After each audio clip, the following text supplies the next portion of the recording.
Olá, começando mais um Bela Máquina, canal de automobilismo do portal Terceiro Tempo. Quem é fiel, que acompanha a gente sempre, já viu o meu convidado de hoje, porque afinal de contas ele vem pela quarta vez, Binho Carcassi, prazer novamente de receber, muito grande. Prazer é meu, Marcos. Pô, quarta vez? Quarta vez, 2013, 14 e 16. Olha que legal. Como diz um colega seu, posso pedir música já? Pode pedir música, não é no Fantástico, pede música no Terceiro Tempo da Band. Vou pedir então. Fala pro Milton colocar a música pra você lá. Mas, acima de tudo, obrigado por todos esses 4 convites. Imagina. Eu sou apaixonado por automobilismo, sou apaixonado por kart, do qual você também é, aliás, a família toda, né? Porque afinal de contas, o seu irmão também já esteve aqui uma vez, o Paulo, né? Gravando comigo um Bela Máquina.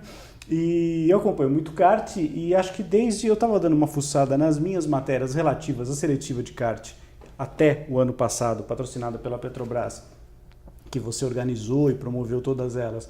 Acho que desde 2012, se eu não estiver errado na minha agenda lá de pesquisa que eu fiz no buscador meu do site, então desde 2012 eu tenho noticiado a seletiva, embora tenha entrado um pouquinho antes aqui, mas enfim, quando eu tomei conhecimento, comecei a gostar da iniciativa, não só pela competição do kart, que eu acho que eu quero deixar, antes de fazer qualquer coisa, parece que eu estou monólogo aqui hoje, mas eu quero só fazer uma introdução breve, me desculpem, que é o seguinte, competição de kart tem um monte no Brasil, no mundo inteiro e tal, mas a iniciativa do que vocês fizeram, sobretudo nesses anos que eu acompanhei, de levar os meninos, os pilotos, os principais, os vencedores, né, para andar de carro lá fora, conhecer sedes de equipes, como vocês fizeram na Williams, na McLaren, visitando museus, eles conversando com engenheiros e testando carros, depois vindo para cá, tendo conversa com o jornalista para fazer o media training, um monte de coisa, iniciativa física, enfim, um projeto muito amplo. E eu queria que você fizesse um resumo do que foram esses 20 anos com essa parceria da Petrobras, que agora, em função da mudança de governo, eu não vou entrar no mérito político, apenas lamento, porque ultimamente está se retirando investimentos importantes no setor de educação, no setor de esporte. O Ministério do Esporte não existe mais, né? Virou uma pasta comum. E o jovem, enfim, e o esporte como o kart, embora possa parecer de elite, ele é um esporte que tem um monte de outras coisas que ele gera, inclusive de emprego, de dinheiro. Resumo desses 20 anos, Binho. Pô, resumir 20 anos não é fácil, não. Mas eu acho que para um entendimento claro do que a gente fez nesses 20 anos, é importante a gente ressaltar e lembrar que ele essencialmente é um projeto de marketing. Tanto é que a verba vinha de marketing da Petrobras. Não é um programa social ou de assistencialismo, não é um programa criado para ajudar pilotos. É um programa criado para divulgar a marca Petrobras e, se a gente pudesse ajudar os pilotos ao mesmo tempo, tanto melhor. E a gente conseguiu. Então, a gente, ao longo desses 20 anos, a gente foi mudando a forma de premiar, a forma de competir, para continuar dando retorno e continuar podendo ajudar os pilotos. Então, um exemplo do que eu estou dizendo é, na primeira edição, em 1999, o prêmio para o campeão é que ele disputasse o que na época existia, que chamava Fórmula Petrobras, que era uma extinta Fórmula Ford. E então era um projeto de marketing de levar o piloto e continuar dando apoio para a marca. A Fórmula Petrobras deixou de existir. Então o que a gente fez? Pegou aquele valor e começou a dar em dinheiro para que o piloto fizesse a escolha. Então, Júlio Campos, por exemplo, foi correr nos Estados Unidos, o Gimenez foi correr de Fórmula Renault no Brasil, que estava acontecendo em 2000 com um projeto bacana do Paulo Diniz, e tantos outros. Cada um foi usando o dinheiro da forma que podia. Chegou um momento que a gente percebeu que o dinheiro não estava sendo usado da forma que a gente entendia ser importante para os próprios pilotos. Então, a gente mudou de novo. Então vamos dar menos dinheiro e vamos dar coisas que eles aproveitem como aprendizado.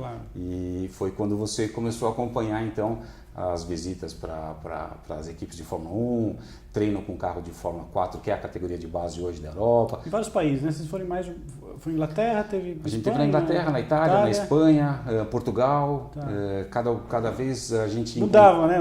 A gente mudava em função do parceiro que a gente conseguia na equipes, Europa, de né? equipe. Isso, então, a gente foi parceiro da Corainen, que era uma equipe top mesmo. de Fórmula Renault, e depois ela criou uma Fórmula 4. Então, onde eles estavam naquele final de ano, a gente ia com eles. Exato. O ano passado, como a gente conseguiu aquela visita, foi a Petrobras que conseguiu, na verdade, para a McLaren, para os pilotos, a gente acabou fazendo tudo na Inglaterra. Exato. A logística mais era fácil, mais, né? a logística era mais Apesar do tranquila. frio e do tempo feio.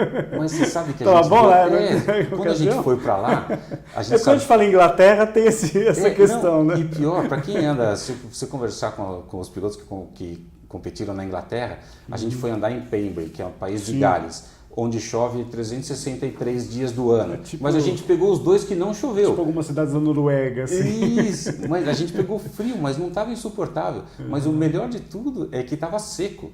Eles não pegaram chuva. No final do segundo dia, quer dizer, não atrapalhou nada, eles tiveram um super aprendizado. Então, acho que é isso, a gente conseguiu fazer de uma forma que dava o retorno que a Petrobras esperava. A gente conseguiu, em média, 7 vezes o valor investido de retorno de mídia. E o ano passado, por causa de um monte de coisas, com a ajuda da CBA, que fez transmissão pelo Sport TV ao vivo do Campeonato Brasileiro, e também com a visita da McLaren, que são coisas que alavancam. Claro, impacta, né? Impacta muito. A gente conseguiu 20 vezes o valor investido. Então, eu fico super feliz e realizado. Quer dizer, eu precisava entregar isso. Era uma obrigação minha, na verdade. Profissionalmente. Olha só, quando a gente fala em retorno, né, do investimento, né? Eu estava vendo hoje uma questão, inclusive, relativa à reforma de Interlagos. Né, os caras falam, tem gente que você começa a ler as bobagens que se escreve, né, nas redes sociais depois de uma matéria e comentários, né, em cima de uma notícia. Inclusive não foi notícia que eu publiquei, mas uma notícia que eu li da reforma Interlagos, que era uma coisa que já desde 2013 do governo Dilma que tinha sido prevista para fazer agora, uma exigência da FIA, né, para que fosse feita em Interlagos a reforma dos boxes, orçada em 160 milhões. Né? E aí os caras, não, é um absurdo. Aí o retorno que dá a Fórmula 1 para São Paulo é de 300. Quer dizer, ano. Por ano. Então, pera um pouco. Quer dizer, esses 160 não estão sendo jogados no ralo. Exatamente. Da mesma maneira que o dinheiro que a Petrobras investiu no ano passado com vocês, né, nessa super iniciativa do kart, rendeu para invisibilidade, quanto você falou? 20 vezes. 20 vezes. 20 vezes. Então, olha, pessoal, não preciso nem falar em números, né? Embora o pessoal às vezes é meio ruim de conta nesse governo, né? Confunde 3% com 3% com 35% na coisa dos bombons e tal. Mas enfim, vamos deixar isso para lá. Binho, e agora? Esse ano não dá para fazer seletivo, é isso? Não dá. Antes eu queria de falar do futuro. Eu sou muito grato ao Petrobras. Não, claro. O que eles fizeram foi fantástico. Não foi nada em vão. Porque 20 anos não pode ser vão. Não, a minha crítica, desculpa te interromper, a minha crítica foi o que está sendo feito agora, nesse momento, não o que foi feito antes. Pelo contrário. Foi fantástico. Eles ajudaram muito, foram grandes parceiros. E tiveram retorno. Deu lucro. Quer dizer, a seletiva deu lucro para a Petrobras, não prejuízo. Então eu sou muito grato. Desde o início, eles foram parceiros, eu levava as ideias, a gente discutia, fazia o que dava para fazer e foi muito legal. E mais do que tudo, eles confiaram em mim. Uma pessoa que conhecia aquele meio, claro. Né? Então as ideias que eu levava, lógico, eu tinha que comprovar que aquilo ia dar certo, mas realmente funcionou.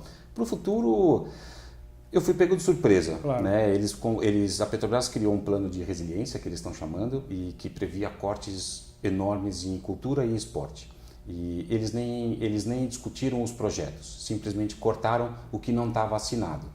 A Petrobras não estava assinado, então a gente vocês entraram nessa gaveta aí, nessa né? gaveta, não está assinado, não importa o que é. Se deu retorno, se não deu, quanto tempo existe, se não existe, se é para base, se não é. Não, simplesmente corta. E aí, só que essa notícia veio agora, no primeiro trimestre. E as verbas de marketing de empresas é o que eu tenho ouvido, porque eu estou no mercado, eu estou tentando. Já distribuí, sei lá, quase 20 propostas por aí, conversei com algumas empresas e tal. Mas a resposta é sempre essa. A nossa verba de marketing a gente faz em setembro e outubro. Eu já sabia disso, né? Mas não custa tentar, né? Não, a minha função claro, é tentar. Até porque você prospectar isso agora, né, Binho? Pode ser que já quando chegar para setembro, outubro desse ano, a turma já, tem um negócio aqui, vamos ver, né, o retorno, como é que é. É o que eu estou imaginando que possa acontecer. Estou plantando agora uma sementinha, quem sabe daqui 3, 4 meses a gente consiga retomar o assunto e projetar talvez para 2020. 2020 uma nova edição da seletiva, que aí vai vir com um outro nome e de público, volto, reitero aqui, deixo meus parabéns a todo o tempo. Eu acompanhei inclusive algumas coletivas com o pessoal da Petrobras quando vocês estiveram, né? Você acompanhou muito mais que isso, né? Muito. Sim, deu palestra sobre... Sim, também tive a oportunidade de receber um convite de vocês para ir lá e conversar com os meninos, né, transmitir um pouco da experiência, né, do que a gente produz de material jornalístico, como é importante o piloto estar adequado a isso, né, conformado com nesse modelo porque é importante o piloto ter uma postura legal, né, e a gente tentou passar isso daí. Eu acompanhei o trabalho de vocês nessas coletivas com o pessoal da parte diretiva, né, da Petrobras. Realmente eles sempre foram brilhantes e eu deixo meus parabéns a ele. E faço votos que, quem sabe, né, futuramente, nessa nova gestão, eles possam tirar essas coisas das gavetas, ver que existem coisas muito boas e que podem dar retorno positivo, né? Quer dizer, patrocínio, quando você fala em patrocínio para uma empresa estatal, as pessoas falam, pô, mas para que fazer publicidade, né? Todas as empresas precisam de publicidade. Até porque a Petrobras concorre com a Shell, concorre com a Texaco, concorre com as outras distribuidoras e produtoras de combustíveis. Exatamente, né? Ela tem que fazer publicidade, não tem outro meio de você competir. Os bancos, né? Mas a Caixa Econômica, o Banco do Brasil, precisa, porque ela concorre com o Bradesco, com o Santander, quer dizer, todos precisam estar no mercado de publicidade, não tem jeito. Não tem jeito. E outra coisa é que a Petrobras ela é dirigida pelo governo, mas ela tem grande parte dos acionistas da iniciativa privada. Exatamente. E ela tem que apresentar resultados, ela tem que... Ela está no mercado. O acionista quer resultado, né? Bom, você da tua parte, a seletiva deu resultado. Deu. A gente sabe eu fico que feliz, deu. Eu só quero rapidamente aqui lembrar nessas edições todas, olha, nos últimos anos, né, só pra gente, alguns nomes, né, que passaram aí pela seletiva, muitos estão na Stock Car, né? Hoje o caso do Júlio Campos, a maioria, né? O Suzuki, o Felipe Fraga, né, que foi campeão, inclusive o mais jovem campeão da história da Stock Car. O Rimbano está na Stock Light, né, se não me engano, hoje. Né? O Coletta já está agora, né? Já na Stock grande, né? Stock principal. Isso. O Rosati já esteve na Light e é um piloto extraordinário também. Enfim, é um Dirani, né, que foi o primeiro campeão da Niva, né? Júlio Campos, que está aí liderando o campeonato e outros que não aparecem como campeões, mas tem destaque. Matheus Leist, por exemplo. Matheus Leist, por exemplo, foi vice-campeão. Porque a seletiva, é lógico, a gente fez ela de uma forma que o talento sobressaísse, mas do ponto de vista esportivo, é lógico que tem dia que o esportista rende mais do que outro. Claro. Não é porque ele tem mais ou menos talento. Lógico. É naquele dia, todos são bons. Se eles chegaram lá, entre os 12 finalistas, eles chegaram por mérito, porque eles conquistaram aquela vaga. Então, todos são bons. E aí, naquele dia, às vezes uma coisa funciona melhor para um, funciona melhor para outro. Eles são jovens, um comete erro, o outro não. Mas Matheus Leist foi vice-campeão, Pipo Derani passou por lá, Felipe Linares passou por lá, um monte de gente. No caso do Matheus eu lembro bem, porque eu acompanhei vocês lá no Velocitar naquele dia, porque eles levaram os meninos, né? Era o Rimbano, o Leist e o Auríquio, né? O Auríquio não vi muito o paradeiro dele, mas o Rimbano está aí. E o Leist, porque na época tinha aquela... Nós temos inclusive imagens desse dia aí, que o Ingo e o Duda Pamplona fizeram, né? Com os garotos, levaram lá uma escola de pilotagem, primeiro avançada. Palestra. O processo normal que eles tinham com o Evo, né? Com o Mitsubishi Lancer, né? Que era o campeonato que eles tinham, né? Um campeonato totalmente dedicado lá ao Velocitar, basicamente. Tiveram uma etapa aqui em Interlagos, que eu me lembro de ter ido. E o Matheus, inclusive, se destacou muito naquele dia, né? Foi um piloto espetacular que hoje para quem está chegando de paraquedas no planeta Terra agora, é companheiro de equipe do Tony Kanaan na Foyt, lá na Fórmula Indy, né? Teve uma carreira fantástica. A seletiva, no caso do Leis especificamente, ela ajudou muito. Eu acompanhei todo o processo, porque no ano que ele foi vice-campeão, que ele conquistou o prêmio desse programa de orientação que a gente fazia, ele foi vice-campeão e ele tinha, ao mesmo tempo que ele correu de kart, ele correu de Fórmula 3 no Brasil. Metade do ano de Fórmula 3 Light. Isso, eu lembro, acho que foi na época que eu recebi ele aqui, inclusive, para ele ser entrevistado. E a outra metade do ano de Fórmula 3 principal. E quando a gente foi para a Europa para correr, para treinar, para ter a experiência, né? Ele foi decidido a correr no ano seguinte de Fórmula 3 no Brasil, na categoria principal. A Fórmula 3 já não vivia um bom momento ali. E eu não sou contra a Fórmula 3, mas eu sou contra competir num campeonato que não acrescenta muito em termos de aprendizado. Acaba esvaziado, com um grid pequeno, né? Com Exatamente. Poucas equipes. Né? E quando ele foi para lá, eu mesmo fiz uma entrevistinha com ele no final dos 2 dias que a gente fez de treino de Fórmula Renault em Jerez de la Frontera, e com a Coraina, inclusive. E aí ele falou assim, ele começou a entrevista, eu perguntei como foi a experiência. Ele falou, eu aprendi aqui em 2 dias mais do que o ano inteiro no Brasil. Vou correr aqui o ano que vem. E ali ele decidiu. No ano seguinte ele foi correr de Fórmula 4 na Inglaterra, depois correu de Fórmula 3, ele foi campeão, mudou para os Estados Unidos e está seguindo uma carreira. E o irmão dele também, né? O Arthur, né? O Arthur Leis também chegou a fazer seletiva. Fez seletiva, né? Não teve alguma coisa acontecendo. Mas está indo bem nos Estados Unidos agora, está correndo lá, né? Já teve bom resultado esse ano. É um menino muito talentoso também. Família toda é muito legal. E é legal, né? Eu acho que esse retorno acaba sendo muito bacana da gente ver. Mas, tirando a seletiva de um pouquinho agora, deixando ela já de lado um pouquinho, tem um novo projeto agora, que você iniciou agora com o Jafone, é isso? Fala um pouquinho desse novo projeto, que é o Copa Pro Kart, é isso? Chama Copa Pro Kart. Na verdade é o seguinte, o Felipe, a CBA trouxe para o Brasil o ano passado os motores OK. Motor OK é uma evolução, é o que tem de mais evoluído no kart. São motores de 125 iguais aos mesma cilindrada que o que sempre usou, só que é uma evolução maior de tecnologia. E é o que se usa no Mundial de Kart atualmente. A CBA trouxe e criou o Campeonato Brasileiro na categoria OK. Só existe o Campeonato Brasileiro. O Felipe teve a ideia de criar um campeonato regional da categoria. Esses motores são da RBC, preparador de Minas Gerais. Então o Felipe fez parceria com eles, trouxe os motores para São Paulo e a gente criou e me chamou para ajudar nessa promoção de criar um campeonato de 3 etapas que classificasse o piloto para o Campeonato Brasileiro, porque lá é por vaga. Os estados têm vagas. Quer dizer, ela vai ser, no fundo, ela vai ser uma seletiva. Exatamente, ela classifica. Esse nome seletiva vai te perseguir. Não sai de dentro de mim, não. Você vai ver que eu nasci assim, seletivando. E aí então a gente. E aí é o primeiro colocado, só o campeão? Os 3 primeiros. Os 3 primeiros. Os 3 primeiros, e a gente conseguiu alguns parceiros que vão dar para o piloto a vaga, que é o óbvio, inscrição paga no brasileiro, aluguel do motor pago no brasileiro e o kit de pneus oficial, que se eu não me engano são 2 jogos. Então já é uma ajuda legal, né? É uma super ajuda. Estamos falando aí de, sei lá, uns quase R$6.000 aí. Resta para o piloto passagem, hospedagem e o que ele precisar pagar para o mecânico dele. Né? E aí essas 3 etapas já estão marcadas aqui pelas datas que eu tenho, todas na Granja Viana, lá no cartódromo da Granja Viana, que depois da reforma ficou mais legal ainda do que era, né, Binho? Ficou muito legal a pista, que é 18 de maio, né? Isso. Depois a segunda etapa no dia 8 de junho e a última no dia 22 de junho. Isso. Então aí a somatória desses 3 resultados é que levam esses 3 pilotos, né? Que dá o resultado pontuação final. igual em todas? A gente fez diferença? Pontuação igual em todas, mas a gente, ainda na linha do estou seletivando, a gente criou uma maneira de dar oportunidade para o piloto andar bastante e fazer coisas que ele possa aprender.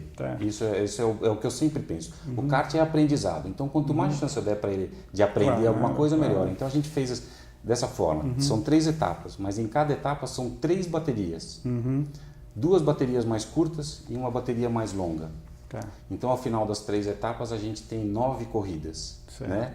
Ele soma pontos das 9, mas ele pode descartar uma corrida longa e uma corrida curta. Ou seja, ele acaba sendo um resultado médio, na verdade, né? Do que ele fez, às vezes, né? e supera uma quebra, um mau resultado, um furo de pneu, claro. O cara elimina aquilo ali e continua tendo chance de disputar. Você elimina um pouquinho o problema do imponderável, né? Exatamente, dá chance para mais gente. E também porque como tem um certo número de corridas acontecendo nessa época pré-brasileira, eventualmente, se alguém não puder participar de uma etapa, com esses 2 descartes, ele ainda está na briga participando das outras 2. Quer dizer, porque às vezes confronta os calendários, né? Exatamente. E idade tem, como é que acima funciona? de 15 anos completos, como é no Mundial. Certo, né? Vocês usam a mesma... É o mesmo regulamento, o mesmo regulamento. A única diferença é que lá os motores são próprios, aqui a gente usa motor sorteado, adaptando para a realidade do Brasil. É um motor caro, então dessa forma uma pessoa só importou os motores e ela prepara e consegue subsidiar ou otimizar o valor do aluguel. Né? Bacana, perfeito. Binho, eu estou aproximando do final, mas eu queria que você primeiro deixasse, então, para quem pode estar interessado em conhecer o trabalho da seletiva, primeiro eu recomendo dar uma entradinha nas notícias relativas à seletiva, do que a gente fez esse tempo todo. O Portal Terceiro Tempo a gente divulgou bastante coisa, tem muito material fotográfico e muito material escrito também do que aconteceu ao longo desses anos. E deixa então um contato teu, para quem quiser efetivamente entrar em contato com você, porque eu acho que está no momento de você começar, já começou a prospectar aí os possíveis patrocinadores para a próxima, né, Binho? Então fica à vontade, deixa aí. Não, lógico. Bom, eu acho que o melhor contato é meu e-mail, binho@carcasse. Vai estar passando aí embaixo para vocês verem, Carcasse SCI, né? Isso, binho@carcasse.com.br, acho que é o melhor caminho para me encontrar. E o site da Seletiva, como o domínio levava o nome Petrobras, eu tirei do ar. Seletiva de kart era www.seletivadekartpetrobras.com.br. Eu tive que tirar do ar, mas eu estou criando um site novo que vai chamar seletivadekart.com.br, onde eu vou pôr o conteúdo da seletiva lá. Claro. Tem muita foto legal, muito vídeo, muita história. Muito material. Não pode ser a história não pode ser apagada. Não, de jeito nenhum. Tá lá. Uma história tão bonita, né? Tão legal. E é material, é informação. Os pilotos me pedem muita coisa, muita foto, porque como era um evento único e elitizado, porque pouca gente conseguia estar entre os 12 finalistas, acaba que o título ficou muito importante, mas estar entre os 12 também. Então, a prova de que o cara participou daquilo lá, acaba ajudando ele na prospecção, na busca por equipes, por patrocinadores. Às vezes a gente estranha, né, quando você muda um patrocínio, né? A Lotus era preta e dourada, John Player Special, depois virou Camel amarela, né? Quer dizer, a McLaren deixou de ter patrocínio, como pode as empresas de cigarro, mais Marlboro, e passou a ter outras. Hoje o carro é laranja, não é mais vermelho e branco, como na época do Emerson, do Senna. A Petrobras já patrocinou o Williams e agora patrocina a McLaren. Então, isso é do esporte. Claro, né? São ações de marketing que vão se adequando a cada momento. A cada momento, num determinado momento faz sentido para a empresa, num outro nem tanto, e isso é da publicidade. Não tem jeito. Não. Você sabe disso. O bom de publicidade, eu estou vendo o totem dele aqui, é o cara que está aqui, chama-se Milton Neves, esse manja tudo de publicidade. Binho, prazer enorme te receber novamente. Marcos, eu que muito agradeço, obrigado. O prazer é meu e obrigado pelo espaço de sempre. Imagina. E você é um grande parceirão, espero continuar contando com você. Imagina, pode contar. E a gente falou do Milton, você sabe que a sessão que ele mais gosta no site é a sessão que enfim levou, né? Que é aquela dos atletas que já pararam. Alguns até estão em atividade, não é só atletas, não, tem gente do meio jornalístico, narradores, você fala do Fiore Giriotti, por exemplo, tá lá, né? Outros que ainda estão na ativa, o próprio José Silvério, enfim, nomes históricos da narração, Luciano do Vale, né, grande locutor, não só de futebol, mas também do automobilismo, né, por tanto tempo, né, Binho? E tem um cara lá que tem uma página que o Binho conhece muito bem, chama-se Paulo Carcasse. Tem a página e tem foto do Binho junto lá, porque em muitos momentos a gente estava, até deles menininhos, você já ajudava o teu irmão na época dos minicarros, acho, né? Ele não ajudava nada, acho que eu mais atrapalhava. Mas no kart eu era o mecânico dele. Você era mecânico, olha que legal. Então, depois desse papo muito legal que eu tive com o Binho Carcasse aqui no Bela Máquina de hoje, a dica final é para você dar uma olhada na página do Paulo Carcassi, grande piloto, um dos maiores nomes do kart brasileiro em todos os tempos, um dos melhores pilotos da sua geração, tem tudo da história, tudo não, mas tem muito da história dele, muito registro fotográfico, né? E acho que para orgulho da família também, né? Com certeza. Todo mundo... Não, eu digo que meu pai teve a ideia de pôr a gente para fazer a escolinha de pilotagem. Ele virou piloto, eu não quis. E é por causa dele que eu tô aqui. Tá aqui, exatamente. Lógico, eu não teria esse envolvimento com o automobilismo se ele não tivesse tão presente. Legal, é isso aí. Vinho, muito obrigado. Um grande abraço, pessoal. Até o próximo Pela Máquina. Tchau, tchau.